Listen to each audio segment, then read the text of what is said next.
Let's talk about sex, folks, specifically those spicy preferences. Things many people have but rarely discuss openly. Society often labels certain desires as normal or weird, but the truth is that human sexuality is much more complex. Some preferences are just fun and harmless, while others might be connected to deeper emotional experiences, sometimes even past trauma. A spicy preference is anything outside the usual, like role-playing, power dynamics, or sensory play. Some people enjoy being in control, others prefer being submissive. There's a wide range, and what excites one person might confuse another, and that's okay.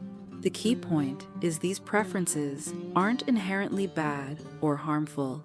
It is how we engage with them and what we know about them that matters. Society loves to judge desires. Some preferences are accepted, while others are frowned upon. This judgment pushes people to hide their desires, leading to shame and secrecy. When people suppress parts of themselves, they miss the chance to explore and understand their feelings healthily.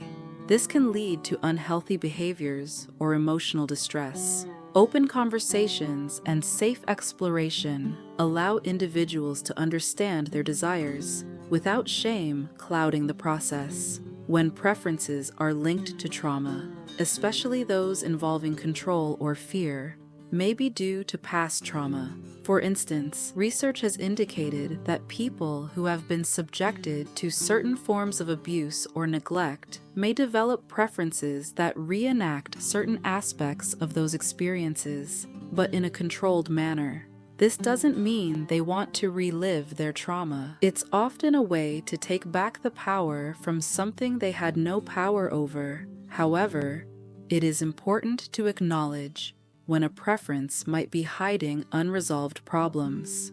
If a person only feels safe in dynamics that mirror past harm, it could be an indication that the person has to heal. It is important to note that preferences can be a healthy way to work through emotions, but should not take the place of actual healing. One big misunderstanding is that sexual fantasies are a reflection of real-life desires.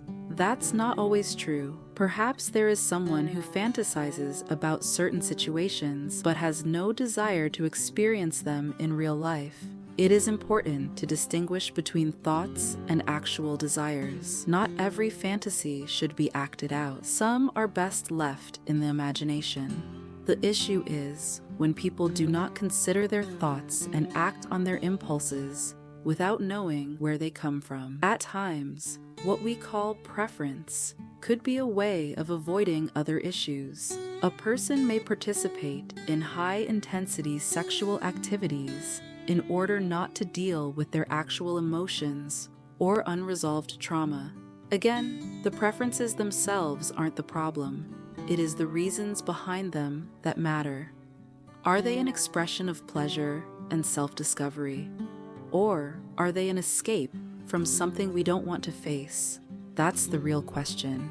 To have a healthier relationship with sexuality, we need to talk about it without shame. Stigmatizing people for their desires doesn't eliminate them. It only drives them to secrecy. By coming up with a safe space to engage in conversation, we can tear down myths, decrease harm, and enable people to explore their sexuality in a healthy and positive manner. If you are curious or struggling with these topics, know that you are not alone. The more we know about ourselves, the better decisions we can make in all aspects of life. How did this video make you feel? Was it uncomfortable?